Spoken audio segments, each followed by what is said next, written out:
Hello students, welcome to the online study program of Carmel School. I am your science teacher. This is the second part of chapter number 4 of your science book, Metals and Non-Metal.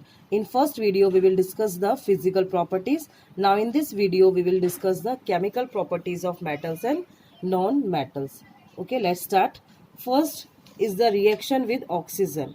You are familiar with the phenomenon of rusting of iron. आपने rusting of iron के बारे में पढ़ा होगा. Recall the reaction with is rust is formed.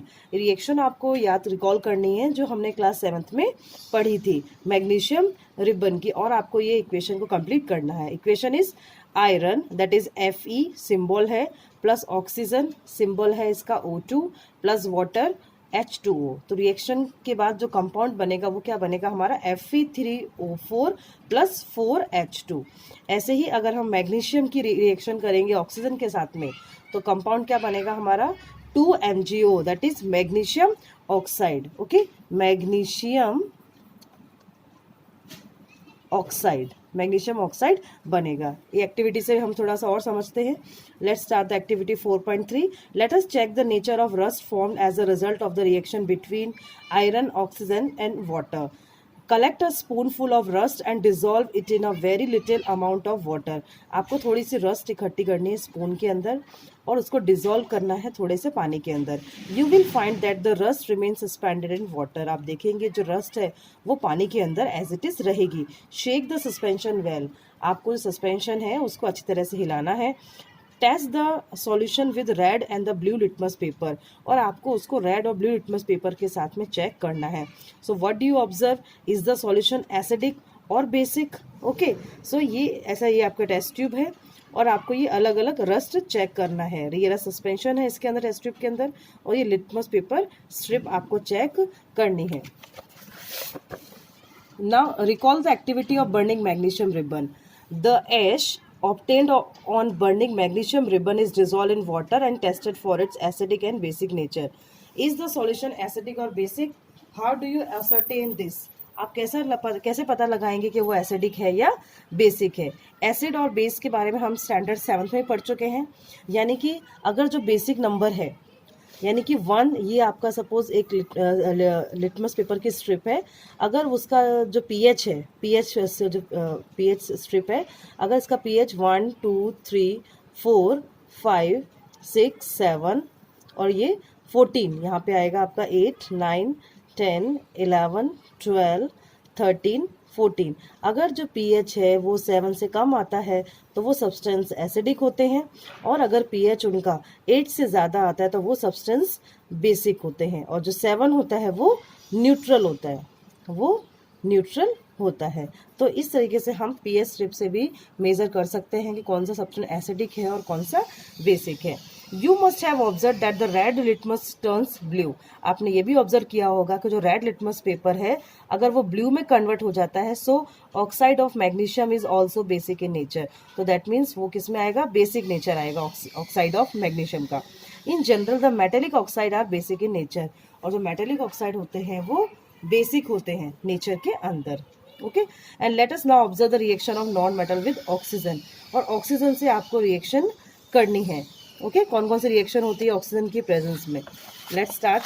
देखिए आगे आप ये जो आपका टेबल 4.4 है इसमें आपको कुछ एक्टिविटीज़ करनी है और आपको बेस के नाम लिखने हैं, मेटल है और नेम ऑफ द एसिड है और क्या वो नॉन मेटल है. तो मैंने यहाँ पे कुछ नाम लिखे हैं. जैसे पहला आपको दिया हुआ कैल्शियम हाइड्रोक्साइड, तो मेटल कौन सा है इसमें, कैल्शियम. ओके, और name of the acid sulphuric acid. Non metal क्या है, सल्फर. सेकंड मैंने लिया है सोडियम हाइड्रोक्साइड, तो उसके अंदर मेटल कौन सा आएगा, सोडियम. एल्यूमिनियम हाइड्रोक्साइड में मेटल कौन सा आएगा, एल्यूमिनियम. पोटेशियम हाइड्रोक्साइड में पोटेशियम. मैग्नीशियम हाइड्रोक्साइड में मैग्नीशियम. और ऐसे ही एसिड्स के नाम मैंने कुछ लिखे हैं यहाँ पे.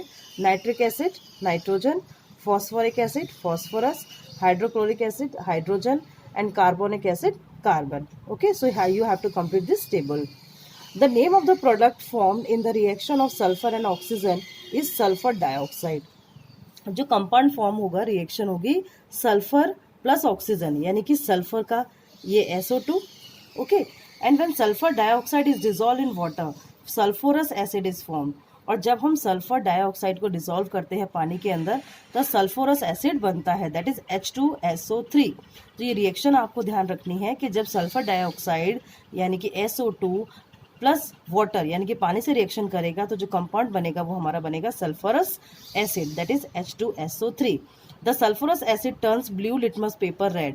जो सल्फोरस एसिड है वो ब्लू लिटमस पेपर को किस में कन्वर्ट कर देगा, रेड में। Generally oxides of non metals are basic in nature. जो ऑक्साइड्स होते हैं नॉन मेटल के वो बेसिक नेचर के होते हैं। And recall the name of some of the laboratory acids and bases you have read in class 7 and note down their names in table 4.4. Identify the metal or non-metal present in them which form oxide with oxygen. तो ये मैंने आपको table fill कर ही दिया है इसमें। Second, reaction with water. Let us see how metals and non metals react with water. कोई भी मेटल या नॉन मेटल किस प्रकार से पानी से रिएक्शन करते हैं। तो ये सोडियम, ये बहुत इंपॉर्टेंट है कि sodium metal is very reactive, it react vigorously with oxygen and water. वो पानी से बहुत ज़्यादा रिएक्शन करता है and a lot of heat is generated in the reaction, और बहुत ज़्यादा हीट जनरेट होती है।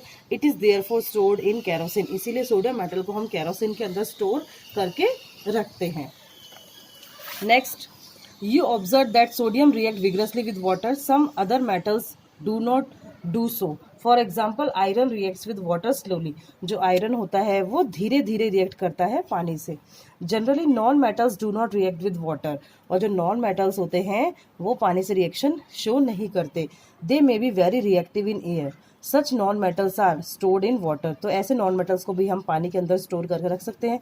For example, phosphorus is very reactive non metal and it catches fire if expose to air. तो अगर हम मेटल पूछें तो आपको क्या लिखना है, सोडियम, और अगर नॉन मेटल पूछें तो वो आपको लिखना है phosphorus which is very reactive. Okay, so to prevent the contact of phosphorus with atmospheric oxygen it is stored in water, इसीलिए उसको पानी के अंदर स्टोर करके हम रखते हैं। Next is reaction with acid, यानी कि कोई भी मेटल्स या नॉन मेटल्स है वो एसिड से किस प्रकार से रिएक्शन शो ऑफ करता है। Okay, so let's start. Is there a difference in the way metal and non-metals react with acid? What could the pop sound in some cases be due to when a burning matchstick is brought near the mouth of the test tube?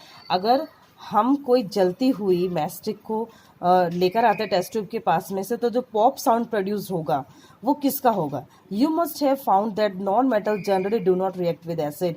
आपको ये भी पता होगा कि जो non metals होते हैं वो एसिड से रिएक्शन शो नहीं करते, but metals react with acid and produce hydrogen gas. और जो मेटल होते हैं वो रिएक्शन करके हाइड्रोजन गैस प्रोड्यूस करते हैं with the pop sound. Pop sound से कौन सी गैस प्रोड्यूस होती है अगर आपको एग्जाम में पूछे तो you have to write down hydrogen. And you must have notice that copper does not react with dilute hydrochloric acid.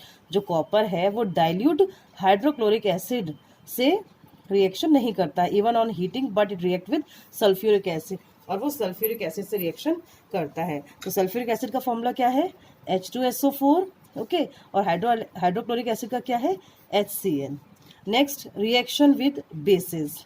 Base से कौन से रिएक्शन करते हैं, तो what does the pop sound indicate. ये जो पॉप साउंड मिला हमारे हाइड्रोजन गैस का, ये क्या बताता है हमें, as before the pop sound indicate the presence of hydrogen gas.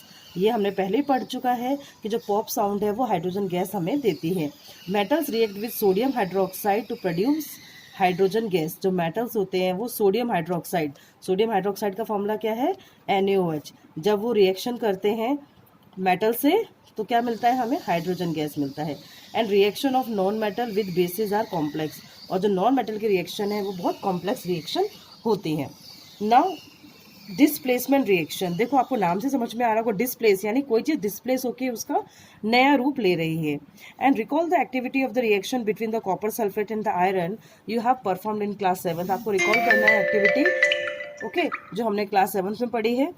देखिए, what changes do you observe in the various beaker. ये जो बीकर्स आपको दिखे हुए हैं एक्टिविटी 4.8 के अंदर, देखिए इसमें 5 बीकर दिए हुए हैं आपको, ABCD। Okay, keep the beaker. अब इनमें क्या भरना है आपको, 100 ml बीकर्स हैं ये, और इसके अंदर 50 ml पानी भरना है हर बीकर के अंदर। and dissolved in each beaker is teaspoonful of each substance indicate in, और वो जो सब्सटेंस है वो हमें क्या इंडिकेट कर रहा है, जैसे copper sulphate plus zinc granule, ये हमने ए बीकर में भरा, फिर बी में भरा हमने copper sulphate plus iron nail है, थर्ड में हमने भरा zinc sulphate that is ZnSO4 plus copper turning है, डी में हमने भरा iron sulphate that is FeSO4 plus copper turning, और ई बीकर में भरा है हमने zinc sulphate that is ZnSO4 plus iron nail. So these are the displaced. Okay, so metals are displaced from this. So what changes do you observe in the various beaker? You have read that one metal displaces another metal from its metal compound. जो एक metal है वो दूसरे metal को displace कर रहा है, यानी कि हटा रहा है, वो उसकी जगह ले रहा है.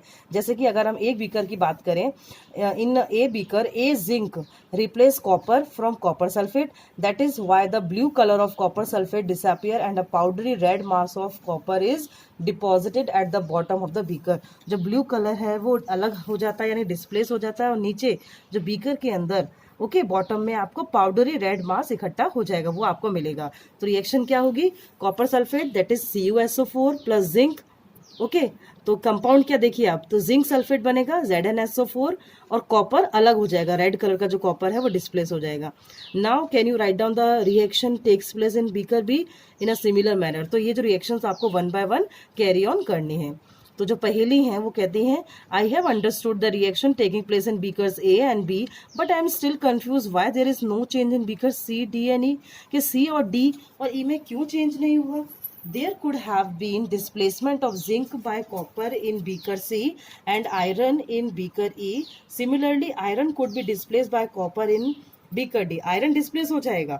Since we do not see any changes in the beaker C, we can infer that, ये हमें पता होना चाहिए, that copper is not able to replace zinc from zinc sulfate. Copper उसको replace नहीं कर पाएगा zinc को zinc sulfate से. But why? क्यों? When zinc can replace copper in beaker A, why cannot copper replace zinc in beaker C? Remember that science is not arbitrary, it follows definite rules based on fact. ये कुछ rules पे depend करती है science, and the rule here is that zinc is more reactive than copper and iron. ये reactivity series हम further class में पढ़ेंगे आगे.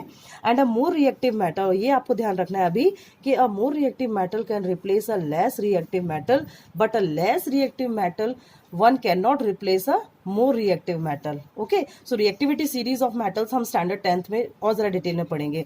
Now you can understand why there are no displacement reaction in beaker D and E. इसलिए अब आपको समझ में आ गया होगा कि D और E beaker में क्यों रिएक्शन नहीं हुई. Can you guess the sequence of metals from more reactive to less reactive among zinc, iron and copper? तो इनमें से कौन सा more reactive है और कौन सा less reactive है, ये हम आगे पढ़ेंगे. ना uses of metals and non metals का यूज हम कहाँ कहाँ करते हैं. तो फर्स्ट है non metal is essential for our life which all living things inhale during the breathing, क्योंकि इनहेल करते हैं हम, ब्रीथिंग में इसको लेते हैं. Non metal use in fertiliser to enhance the growth of plant, plant की ग्रोथ के लिए हम इसको यूज करते हैं फर्टिलाइजर के फॉर्म में. Non metal use in water purification process, water purification में भी हम इसको यूज करते हैं. Non metal use in the purple colour solution which is applied on wounds as an antiseptic, antiseptic के तौर पे भी हम इसका यूज करते हैं. Non metal use in cracker, जो पटाखे बनाने हैं होते हैं उसमें भी हम इसका यूज करते हैं. You may add some more uses of metals and non metals from your experience. अपने एक्सपीरियंस से भी आप बहुत ज्यादा और ये आइडेंटिफाई कर सकते हैं इनके uses. I heard that magnesium is found in plant. In what form it is found in them? तो ये पहेली है. अब मुझे समझ में आ गया. मैंने सुना था कि magnesium is found in plant, जो मैग्नीशियम है वो प्लांट में पाया जाता है. In what form it is found in them, वो किस फॉर्म में पाया जाता है. और ये जो बूझो हैं ये कहते हैं the doctor reported iron deficiency in my body. Where is iron in my body, हमारी बॉडी में आयरन कहाँ होता है. ओके तो ये सब डिटेल हम इस चैप्टर के अंदर पढ़ चुके हैं कि कौन सा मोर रिएक्टिव मेटल है, कौन सा लेस रिएक्टिव मेटल है. ओके ये सब आपको ध्यान रखने हैं. हमने ये भी पढ़ा है, ये छोटा सा ब्रीफ डिस्क्रिप्शन दिया हुआ है क्लास 7th का, हम पढ़ लेते हैं. In class 7th you have learn that in a chemical reaction new substances are formed. आपने ये भी पढ़ा है क्लास 7th में कि केमिकल रिएक्शन जब भी होती है तो नया सब्सटेंस बनता है. And these substance are different from those which underwent the reaction. Now, if substance cannot be broken down further by chemical reaction, by cooling or heating or by electrolysis, it is called element. ऐसे substance जो कि गर्म होने पर, ठंडा होने पर या इलेक्ट्रोलाइसिस प्रोसेस करते हैं, उनको हम एलिमेंट कहते हैं. Sulphur is an element, sulphur एक एलिमेंट है. So is iron, carbon too, carbon भी है, is an element. The smallest unit of element is atom, और जो स्मॉलेस्ट यूनिट होती है एलिमेंट की उसको हम एटम कहते हैं. And A sample of an element contains only one kind of atom and the atom of an element remains unaffected by physical changes in the element. Element का कोई भी असर नहीं पड़ता, फिजिकल चेंजेस उसमें कोई भी नहीं होते हैं. For example, an atom of liquid sulphur would be exactly the same as the atom of solid और vapour sulphur. Although we have an infinite variety of substance in the universe and the number of element form these substance is limited. हम पूरे universe में पढ़ चुके हैं कि बहुत सारे सब्सटेंस हैं, ओके, बहुत ज़्यादा सब्सटेंसेस प्रेजेंट है, बट हमने कुछ हर किसी की कुछ ना कुछ लिमिटेशन है. And there are no more than 94 of naturally occurring elements. An important classification of metal is in terms either non-metals or metalloid. Metalloids possess character of both metals and non-metals. ऐसे होते हैं बहुत सारे metalloids जिनके अंदर दोनों तरह की प्रॉपर्टीज प्रेजेंट होती हैं, यानी कुछ प्रॉपर्टीज उनके अंदर मेटल्स की आती हैं, कुछ नॉन मेटल्स की आती हैं, इसीलिए हम इनको मेटलॉइड्स कहते हैं. ओके स्टूडेंट्स, तो इस चैप्टर में आपको समझ में आ गया होगा कि मेटल्स क्या होते हैं, नॉन मेटल्स क्या होते हैं, उनकी फिजिकल प्रॉपर्टीज, केमिकल प्रॉपर्टीज सब हमने वन बाय वन डिस्कस की. So let's recall these properties. Okay students, thank you.